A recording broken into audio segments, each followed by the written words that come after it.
Keling bugun sizga avtomatlarni qanday tanlash kerakligini o'rgatib qo'yaman. Ungacha menga obuna bo'lib qo'ying. Birinchi o'rinda NXB avtomatini ko'rib chiqamiz. Uni uyga qo'yish aslo mumkin emas, sababi u katta kuchlanishlar uchun ishlab chiqarilgan va himoya avtomati ham emas. Uni qo'ysangiz yong'inga sabab bo'ladi. Qolgan 3 ta avtomatni uyga qo'ysa bo'ladi, lekin ularni to'g'ri tanlov bilan qo'yishlik kerak.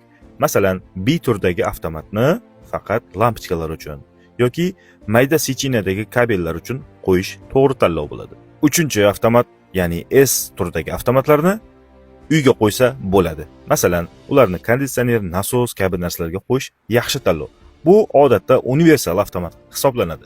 4-turdagi avtomatlar, bular D avtomatlar. Ular asosan dvigatellar, konditsionerlar, nasoslar va stanoklarda ishlatiladi.